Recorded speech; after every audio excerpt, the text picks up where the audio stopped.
নমস্কার, আমি Rayesh Chatterjee, KP Vedic astrologer and reiki master teacher. আজকে যে বিষয়টা নিয়ে আমি আপনাদের সাথে আলোচনা করব বা শেয়ার করব সেটা হচ্ছে যে 2026 সালের অ্যাকচুয়ালি এই যে সালটা আসছে 2026 সাল, এর রহস্যটা কি।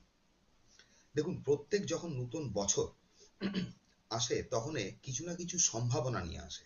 আর যে সম্ভাবনাগুলো নতুন একটা বছর নিয়ে আসে, জ্যোতিষ বিজ্ঞান বা জ্যোতিষ শাস্ত্রের বলতে পারেন একটা খোঁজ থাকে ওই বছরের মধ্যে সম্ভাবনাগুলো কি কি, তার উপরে রিসার্চ করা।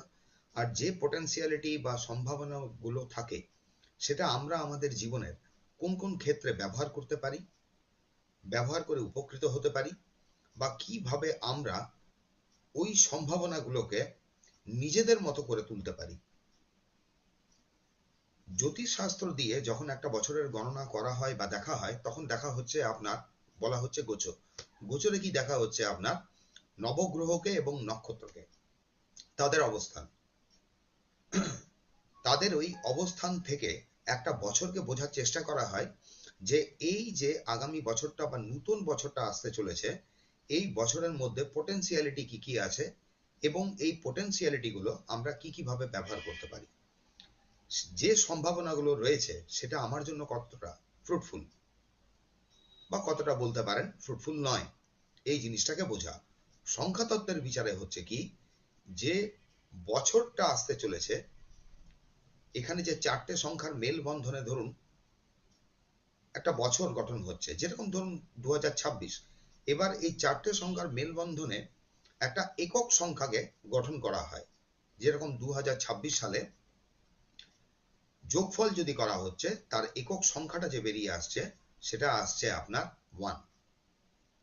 এবং এই 1 সংখ্যাটা রবিকে রিপ্রেজেন্ট করছে। এবং ওইখান থেকে বোঝার চেষ্টা করা হয় এই বছরটার মধ্যে কি কি সম্ভাবনা রয়েছে। 2026 সাল যখন একক সংখ্যা 1 রবি আসছে, খালি রবিকে দিয়ে কিন্তু বিচার করা হয় না, ওইখানে দেখতে হয় চারটে যে ডিজিট রয়েছে, সংখ্যা রয়েছে, ওই চারটে সংখ্যা তাদেরও কিছু না কিছু এনার্জি প্রদান করছে এবং তাদেরও ভূমিকা কিন্তু থেকে থাকে গোটা বছরটা। এবং ওইখান থেকেই কিন্তু বিচার করা হয়। এটা তো 2026 সালে ধরুন প্রথম যে ইয়ার নাম্বার 1 আসছে তা নয়। আর আমি যে বলতে চাইছি যে ওই বছরটা, যে ধরুন সানের বছর হচ্ছে আগামী কিছুদিন পরেই, ধরুন আপনার 27-28 দিন পরেই যে রবির বছরটা হচ্ছে, এই রবির বছরে চারটে যে সংখ্যা রয়েছে তাদের সমান তালে সমানভাবে কিন্তু একটা এনার্জি লক্ষ্য করব। 1990 সালের দিকে যদি আমরা তাকাই, ওটার যদি যোগফল করি তখন দেখতে পাওয়া যায় কিন্তু ইয়ার নাম্বার 1 এসেছিল।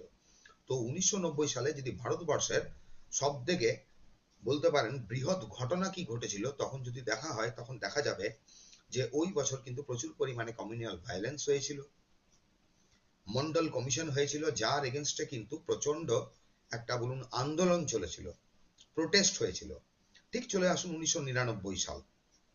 1999 সালে আপনার হয়েছিল কার্গিল ওয়ার, এটা সবারই জানা। এবার চলে আসুন 2008 সাল। 2008 সালে হয়েছিল মুম্বাই টেরোরিস্ট অ্যাটাক, যেটা 26/11 বলে সব থেকে বেশি দেখবেন মানে প্রচার আছে বা সবারই মনে আছে, 26/11। এবার চলে আসুন 2017 সাল। 2017 সালেও কিন্তু ইয়ার নাম্বার 1 ছিল। গভর্নমেন্টের এখানে সব থেকে বড় সিদ্ধান্তটা কি ছিল, কি আরোপ করেছিল, জিএসটি, ওর এগেনস্টেও প্রোটেস্ট হয়েছিল। ঠিক এবারে চলে আসুন 2026 সাল। এটাও কিন্তু গঠন করছে 1, সানকে। সান রিপ্রেজেন্ট করে কিন্তু সেন্ট্রাল গভর্নমেন্ট। আমি কেন পেছনের ইতিহাসটা টানলাম আর যেগুলো বললাম গুগল সার্চ করে আপনারা মিলিয়ে নিতে পারেন। যারা একটু গুগল সার্চ করেন বা গুগল থেকে তথ্য জানার চেষ্টা করেন, তারা সার্চ করলে কিন্তু বুঝতে পারবেন আমি যে কথাগুলো বলছি প্রত্যেকটা কিন্তু সত্য। সানের বছর যখন আসে, এটা রিপ্রেজেন্ট করে গভর্নমেন্টকে, তাহলে গভর্নমেন্ট ডেফিনেটলি এই ইয়ারে কোনো কিছু একটা বৃহৎ ট্যাক্স আরোপ করতে চলেছে। সেটা গয়না সংক্রান্ত হতে পারে, কোনো আপনার নেশা দ্রব্য সংক্রান্ত হতে পারে, কিছু জিনিসের ক্ষেত্রে আপনার ট্যাক্স আরোপ করবে, বা প্রপার্টি রিলেটেডের ক্ষেত্রেও কোনো কিছু আপনার সিস্টেম এখানে কিন্তু চেঞ্জ হতে পারে। কেন চেঞ্জ হতে পারে সেটা কিন্তু বছরটাকে যে সংখ্যাগুলো রয়েছে ওইখান থেকে জাস্টিফাই আমি করব। এই যে বললাম 1990 সাল, 1999 সাল, 2008 সাল, এই যে ঘটনাগুলো ঘটেছিল, 1990 এবং 99 কে যদি আমরা দেখি, ওইখানে দেখবো ইয়ার নাম্বার 1 ছিল, কিন্তু ওইখানে মেন যে প্ল্যানেট গুলো ছিল কিন্তু সেখানে ছিল রবি এবং মঙ্গল, দুটোই অগ্নিকারক প্ল্যানেট। যে কোনো ক্ষেত্রে দুটো যদি অগ্নিকারক প্ল্যানেট আসে, সেই বছরের কিন্তু ভয়াবহ কিছু ঘটনা, দুর্ঘটনা বলতে পারেন, এই ঘটনাগুলো কিন্তু আমরা দেখি। লাস্ট ইয়ারেও এই ধরনের ঘটনা কিছু ছিল, কারণ ওই ইয়ারে আপনার খালি যে মঙ্গল অ্যাক্টিভেট ছিল 2025 সাল, লাস্ট ইয়ার ভুল বললাম, এই যে বছরটা চলছে 2025 সাল, আপনার এখানে 2025 সালে মঙ্গলের সঙ্গে আপনার কেতু কিন্তু একটা বিরাট রোল প্লে করেছে। লাস্টের যে দুটো ডিজিট রয়েছে 2025-এ আপনার 2025 থেকে কেতুর জন্ম, আর কেতু যখন মঙ্গলের সঙ্গে কানেক্ট হয় তখন কিন্তু একটা দুর্দান্ত যোগ। যে কোনো জিনিসের অগ্নিকাণ্ড তো মানে রিপ্রেজেন্ট করে, সেই জিনিসটা ভয়াবহ আকার দেয় কেতু, কেন কেতু কিছুটা রিজিড হয়। তো যাই হোক, 2026 সালে আমরা এখন দেখব নতুন বছরের সম্ভাবনা কি কি থাকতে পারে। দেখুন 2026 সালকে যদি আমরা জুড়ে দিই, ওখানে যে একক সংখ্যাটা পাচ্ছি সেটা সান, রবি, এবং এই রবিকে ধরুন রাজাকে রাজা হিসেবে প্রতিষ্ঠিত করতে বা রাজাকে রাজ্য চালানোর জন্য যে মেল সাহায্য করছে, সেটা কে কে সাহায্য করছে? 2, চন্দ্র। তারপরে চলে আসছে জিরো। জিরো কিন্তু এখানে চন্দ্রের পোটেনশিয়ালিটি বাড়িয়ে দিচ্ছে প্রচুর পরিমাণে। তারপরে আবার 2 আসছে একটা, তারপরে আসছে আপনার 6। 2 হচ্ছে চন্দ্র। চন্দ্র থেকে আমরা, চন্দ্র কি রিপ্রেজেন্ট করে? চন্দ্র রিপ্রেজেন্ট করে কিন্তু আপনার লিকুইড গ্যাস, ওয়াটার এলিমেন্ট, আমাদের মন, মানসিকতা, ডিপ্রেশন, বোন, দিদি, মা, তারপরে হচ্ছে আপনার মানসিক অস্থিরতা, চঞ্চলতা, শর্ট ট্রাভেল, এই ধরনের বহু জিনিস কিন্তু চন্দ্র রিপ্রেজেন্ট করে। ঠিক চলে আসুন এবার শুক্র। শুক্র কোন জায়গাগুলো রিপ্রেজেন্ট করে? যে কোনো ভৌতিক জাগতিক সুখ স্বাচ্ছন্দ্য, এটা তো ডাইরেক্টলি আমরা বলি। তার সঙ্গে শুক্র যেটা রিপ্রেজেন্ট করে সেটা হচ্ছে কিন্তু ক্রিয়েটিভিটি, ব্যবহারিক বিজ্ঞান, যেটা নলেজ, জ্ঞানটা থাকে, সেটা আমরা ভৌতিক সুখ স্বাচ্ছন্দ্যের কিভাবে প্রয়োগ করব বা কিভাবে এটার থেকে বেনিফিট পাওয়া যায়, এর জায়গাটাকে মেনলি যেটা গভর্ন করে যে প্ল্যানেটটা, সেটা হচ্ছে কিন্তু ভেনাস। ভেনাস আবার রিপ্রেজেন্ট করে কাকে? আমাদের যে কোনো গয়না বলতে পারেন, যে কোনো প্রসাধনী দ্রব্য। তার সাথে ভেনাস যেটাকে রিপ্রেজেন্ট করে বন্ধু বান্ধব, স্ত্রী, মানে লাইফ পার্টনার, ধরুন বিপরীত ক্ষেত্রে, ওই জন্য আমি স্ত্রী কথাটা বললাম, লাইফ পার্টনারকে রিপ্রেজেন্ট করে। ভেনাস আরো যে জিনিসটা রিপ্রেজেন্ট করে সেটা হচ্ছে luxurious life, luxurious life, branded যে কোনো জিনিস, এই জায়গাটা কিন্তু ভেনাস রিপ্রেজেন্ট করে। এবারে লাস্ট যে দুটো ডিজিট রয়েছে, ধরুন 2026 সাল, 2026 সালে 2 আর 6 কে যদি আমরা এখানে যোগ করে নিই, তাহলে আমরা সংখ্যা পাবো কিন্তু শনি, স্যাটার্ন। তার মানে স্যাটার্ন এখানে কিন্তু কিছু না কিছু তার রোল প্লে করবে, এবং তার রোলটা কিন্তু ভাইটাল হবে। যেরকম এই বছরে কেতুর রোলটা একটা ভাইটাল রোল ছিল, সে একদম পর্দার পেছন থেকে কিন্তু সমস্ত কাজ করে গেছে, আর আমরা সমস্ত কিছু দোষ দিয়েছিলাম কিন্তু মঙ্গল নয়, অ্যাকচুয়ালি পুরোটা মঙ্গলকে ওইখানে পুরো পাওয়ার দিয়ে দিয়েছিল আপনার কেতু। কেতু মঙ্গলের যোগটাই এটা হয়, দুর্দান্ত প্রকৃতির যোগ ধরা হয়, কেন কেতু মঙ্গলের কম্বিনেশনটা বা যোগটা কিন্তু কোনো একটা শুভ যোগ মানা হয় না। স্যাটার্ন এবারে কি রিপ্রেজেন্ট করে? স্যাটার্ন সবসময় যে নেগেটিভ রোল প্লে করে বা নেগেটিভ সাইড থাকে, তা কিন্তু থাকে না। স্যাটার্ন বলছে ধীর, স্থির, ধৈর্য, জ্ঞান, আপনার নলেজ, কোনো যদি বিষয়ে আমার নলেজ না থাকছে, সেই নলেজটাকে অ্যাকুয়ার করা। তার সঙ্গে স্ট্রাগল তো থাকে, হার্ডল থাকে, ব্রেক থাকেই, ধরুন চাষযোগ্য জমি, পরিশ্রম, লেগে থাকা, ঠকানো বা না ঠকানো। তার সাথে একটা জিনিস হচ্ছে স্যাটার্ন যেটা মেন রোল প্লে করে, সেটা বলা হচ্ছে এ কর্মফলদাতা। মানে রবিকে যে গঠন করছে, রবি রিপ্রেজেন্ট করছে আমাদের কোন জায়গাটাকে? রবি যেটা গঠন করছে, রবিকে গঠন করেছে, রবি যেটা সান রিপ্রেজেন্ট করছে সেটা হচ্ছে সেন্ট্রাল গভর্নমেন্ট। 2 যেরকম 2 থেকে দেখা হয় স্টেট গভর্নমেন্ট, সান থেকে দেখা হয় কিন্তু সেন্ট্রাল গভর্নমেন্ট, পিতা বা পিতৃস্থানীয়, আমাদের ডান চোখ বলতে পারেন, রবি থেকে দেখা হয়। রবি থেকে আর যে জিনিসটা দেখা হচ্ছে সেটা হচ্ছে মান সম্মান, প্রতিষ্ঠা, ইগো। তার সঙ্গে রবি যেটা মেন জায়গাটা গঠন করে সেটা হচ্ছে কিন্তু ডিসিপ্লিন, ডিসিপ্লিন মেনটেন করা, নিজের মান সম্মান প্রতিষ্ঠা করা, নিজের কথা প্রতিষ্ঠা করা, নিজেকে প্রতিষ্ঠা করা, বা নিজের কর্মজীবনের জায়গাটা যেটা সেটার প্রতিষ্ঠা করা। এই যে আমি প্রতিষ্ঠার কথাটা বলছি, রবি প্রতিষ্ঠা দেখুন তখনই পাবেন আপনি যখন আপনি পুরাতনকে ধ্বংস করবেন। তার মানে সান কিন্তু পুরাতন জিনিসকে পছন্দ করে না। যে কোনো পুরনো সিস্টেম যা কিছু চলছে সেটা কিন্তু ব্রেক হয়ে যাবে। যদি কারো ডিভোর্স কেস চলছে সেটা কিন্তু ব্রেক হবে। কেতু মঙ্গল কিন্তু ওই ব্রেকআপটা দেয় না, ওই ব্রেকটা কিন্তু সান করে দেবে, কারণ ও চন্দ্রের সঙ্গে কানেক্টেড হয়ে আছে আর আপনার এখানে শুক্রের সঙ্গে কানেক্টেড হয়ে গেছে। এই জায়গাটা তো মেন হিট করবে চন্দ্র, এই সান। তাহলে এই যে বছরটা রয়েছে এই বছরটাই আমাদের যে বলছি আমরা রবির বছর, সানের বছর, এখানে আমরা নিজেদেরকে প্রতিষ্ঠা করতে পারি, নিজেদের কর্মজীবনকে উন্নত করতে পারি, নিজেদের মান সম্মান প্রতিপত্তি, ধরুন ধন সম্পদ থেকে আরম্ভ করে নিজের এডুকেশনাল কোয়ালিফিকেশন মানে কোয়ালিটির জায়গা বা কোয়ালিফিকেশন যে কোনো জিনিসই আমরা বৃদ্ধি করতে পারবো। কিন্তু বৃদ্ধি করার পেছনে এই বছর যেটা মেন চ্যালেঞ্জ হয়ে দাঁড়াবে, যে প্ল্যানেটটা মেন চ্যালেঞ্জ করবে সেটা হচ্ছে কিন্তু মুন নিজে। কারণ মুন হচ্ছে কি রকম এনার্জি, এ 15 দিন বাড়ে 15 দিন কিন্তু কমে, এর ক্ষয় আছে। সেকেন্ড জিনিস হচ্ছে মুন এরকমই একটা প্ল্যানেট যে সব থেকে ফাস্টেস্ট প্ল্যানেট বলা হয়। যে নবগ্রহ রয়েছে, ধরুন আমরা 9টা প্ল্যানেটকে যে দেখছি তার মধ্যে মুন সব থেকে কিন্তু ফাস্ট চলে। যদি আমরা অ্যাস্ট্রোলজির কথা বলি সব থেকে ফাস্ট চলে কিন্তু লগ্ন। লগ্ন আপনার 360 ডিগ্রি 24 ঘন্টার মধ্যে কমপ্লিট করে দেয় একবার। সেখানে চন্দ্র কিন্তু কমপ্লিট করে আপনার 30 দিনে। আর এই 30 দিনের মধ্যেই চন্দ্রের যে মেন খেলাটা থাকে সেই খেলাটা হচ্ছে কিন্তু চন্দ্র 15 দিন বাড়ে 15 দিন কমে। এবারে সান যে চন্দ্র সানকে গঠন করছে, ডেফিনেটলি ও তো গঠন করছে, কিন্তু সান হচ্ছে অ্যাকচুয়ালি এ ফায়ারি প্ল্যানেট।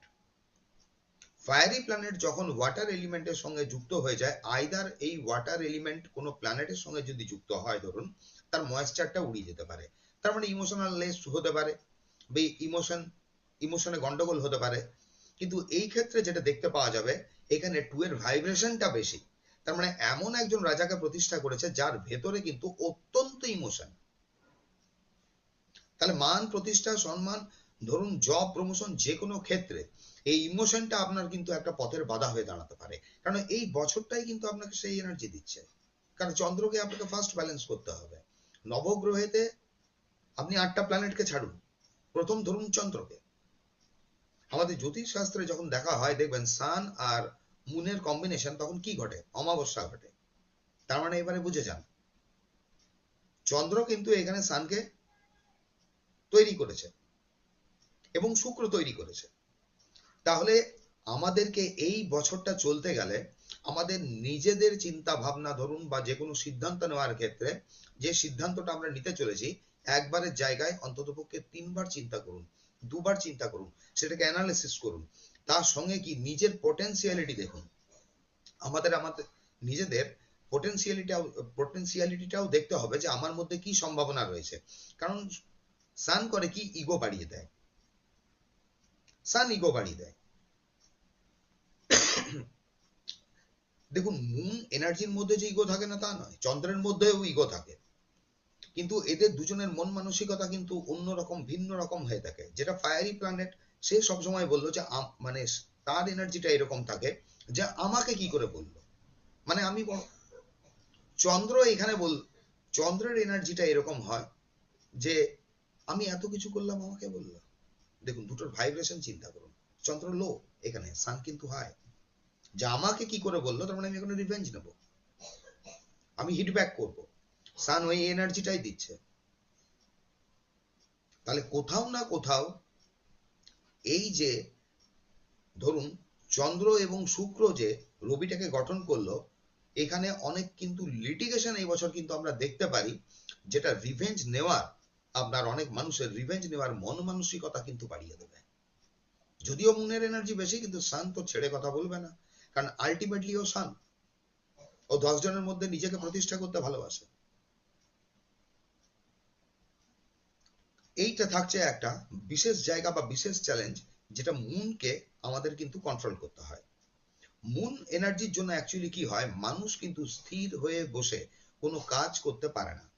তার জন্য কি, আমরা যদি আমাদের নতুন কোনো কিছু, যে ধরুন প্রতিষ্ঠা করতে চলেছি বা নিজেকে একটা জায়গায় দাঁড় করাতে চলেছি, এই জায়গাটায় যখন আমরা ফোকাস করব বা এর জন্য আমরা খাটবো, তখন কিন্তু যে সিদ্ধান্তটা আমি নিয়েছি, মানে গোল সেট করা, ওইখানে আমার একটা প্রপার স্ট্র্যাটেজি রাখতে হবে এবং ওই স্ট্র্যাটেজির মধ্যেই কিন্তু আমাকে দাঁড়িয়ে থাকতে হবে আমার পরিকল্পনার উপর। পরিকল্পনার ওইখানে আপনাকে দাঁড়িয়ে থাকতে হবে, কারণ এই বছরে এরকমই এনার্জি আছে, ওই জায়গা থেকে ডিস্ট্র্যাক্ট করার জন্য আশেপাশে কিন্তু কোনো লোকের অভাব আপনার হবে না। যে কারণের জন্য বলা হচ্ছে এই বছরে আপনি যে কোনো সিদ্ধান্ত নিন বা পরামর্শ নিন, চন্দ্র যেহেতু বোনকে রিপ্রেজেন্ট করে, মাকে রিপ্রেজেন্ট করে, দিদিকে রিপ্রেজেন্ট করে, মানে ফিমেল এনার্জিকেও রিপ্রেজেন্ট করছে, সেখানে ঘরের আপনি মহিলাদের থেকে কিছু ক্ষেত্রে কিন্তু অ্যাডভাইস নিতে পারেন। আলটিমেট সিদ্ধান্তটা আপনি নিন, কিন্তু তাদের কাছ থেকে আপনি একটা অ্যাডভাইস নিন, কারণ কি তাদের অ্যাডভাইসটা আপনার প্রচুর কাজে লেগে যাবে। কেন, চন্দ্রের মধ্যে আরেকটা বিশেষ যে কোয়ালিটি বা গুণ থাকে দেখবেন, বিশেষ কোয়ালিটি বা গুণ, সেটা থাকে কিন্তু তার ইনটিউটিভ মাইন্ড, ইনটিউশন। একটা ছেলের থেকে কিন্তু একটা মেয়ের ইনটিউশন পাওয়ার বেশি হয়। একটা মেয়ে অতি সহজে বুঝতে পারে যে সামনের ব্যক্তি ভালো না কি ধরনের, বুঝেছেন? একটা ছেলে কিন্তু সেই এনার্জিটা ছেলের মধ্যে কিন্তু থাকে না। এটা মেয়েদের ইনবর্ন কোয়ালিটি। তাতেও বাসে চাপুক, ট্রামে চাপুক, রাস্তায় চলাচল করুক, ও মানুষকে ঠিকই বুঝতে পারে। ব্যাপারটা বুঝে যাবেন। যে কারণের জন্য বলা হচ্ছে কিন্তু তাদের হেল্প নেওয়া, তাদের হেল্প নেওয়া, এবং এরা এই ক্ষেত্রে তাদের ইনটিউশন পাওয়ার কিন্তু মহিলাদের ক্ষেত্রে এবছর খুব ভালো কাজ করতে পারে। খালি তাদেরকে একটা খেয়াল রাখতে হবে কি, মুন এনার্জি যেহেতু বেশি আছে, তারা ইমোশনাল হতে পারে। ইমোশনালি কোনো সিদ্ধান্ত এবছর গ্রহণ করবেন না, প্র্যাকটিক্যাল। এবার আসা যাক 2-6, যেরকম আপনার স্যাটার্নকে রিপ্রেজেন্ট করে, 2-6 এর কম্বিনেশনটা অ্যাকচুয়ালি, যে এখানে শুক্র আর চন্দ্র, শুক্র চন্দ্রের জন্য কি হতে পারে, শুক্র চন্দ্র কিন্তু নতুন কোনো কিছুর সৃষ্টি বা জন্ম বলতে পারেন, জন্মের কারণ হয়ে থাকে। এটা রিপ্রেজেন্ট করে ক্রিয়েটিভিটি। চন্দ্র থেকেও ক্রিয়েটিভিটি আসে, শুক্র থেকেও ক্রিয়েটিভিটি আসে। তাহলে এই দুটো যে প্ল্যানেট রয়েছে, ক্রিয়েটিভিটির গুণ আপনাকে দিচ্ছে, কিন্তু এরা দুজন গঠন করে দিয়েছে শনিকে। তার মানে কি, তার মানে হচ্ছে এখানে শ্রম, দেখুন ক্রিয়েটিভিটি বা ক্রিয়েটিভ হতে গেলে আমাকে এখানে একটা প্রপার শ্রম দিতে হবে, লেগে থাকতে হবে। ওই জায়গাটায় আমরা যদি প্রপার শ্রম দিই, আমরা যদি লেগে থাকি, আমাদের যে ক্রিয়েটিভিটির যে কোয়ালিটিটা এই বছর কিন্তু রবি প্রতিষ্ঠা করবে। ব্যাপারটা বুঝুন, এইভাবে জিনিসটাকে অ্যানালিসিস করে দেখতে হয়। সান যে আসছে, সান খালি সানের গুণই বিচার বিবেচনা করলে কিন্তু হয় না। একজন রাজা যে বসেছে, সব রাজা তো ইমোশনাল হয় না। রাজা ভোগী হয়, রাজা যোগী হয়, রাজা চোরও হয়। রাজা আবার গন্ডগোল, ধরুন নিম্ন মানসিকতারও হয়, নিচু মনেরও হয়। কারণ আলটিমেটলি রাজা একজন ধরুন মানুষ, তার মধ্যেও তো এলিমেন্ট গুলো কাজ করবে। আর এইখানে এলিমেন্ট আমরা কিভাবে বিচার করছি, কোন কোন প্ল্যানেট ওকে আপনার হেল্প করছে।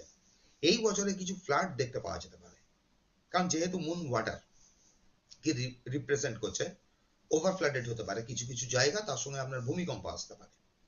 এই জিনিসটা কিন্তু দেখতে পাওয়া গেছে। তার সাথে কি আসছে আপনার এখানে, সানকে আবার বলা হয়ে থাকে কিন্তু আত্মাকারক গ্রহ। সান হচ্ছে আত্মাকারক, চন্দ্র এখানে হচ্ছে দেখুন মন। তাহলে আত্মার মনের মেলবন্ধন মানে কি, স্পিরিচুয়াল গ্রোথ বা স্পিরিচুয়াল প্র্যাকটিস বা আধ্যাত্মিক আরোগ্যকরণ পদ্ধতি যেগুলো রয়েছে, এই বছর শুরু করা, প্র্যাকটিস করা অত্যন্ত ভালো। সোশ্যাল মিডিয়াতেও প্রতিষ্ঠা করা অত্যন্ত ভালোর জায়গা। এই জিনিসগুলো কিন্তু আমাদেরকে খেয়াল রাখতে হয়। এছাড়াও ধরুন, এখন বলতে গেলে ভিডিওটা আরো অনেক লম্বা হয়ে যেতে পারে, যে কারণে আমি মোটা মোটা অর্থে কি কি সম্ভাবনা আসছে এই জায়গাটা আমরা আলোচনা করছি। তো আজকে যাই হোক, আজকে এই পর্যন্তই আমি রাখবো। এরপরে আবার নেক্সট ভিডিওতে আপনাদের সাথে আমার দেখা হবে নতুন কিছু আপনার টপিকস নিয়ে, নতুন কিছু তথ্য নিয়ে, সেটা নিউমোলজির উপরেই হোক বা জ্যোতিষশাস্ত্রের উপরেই হোক। আজকে এইখানেই রাখলাম। Thank you.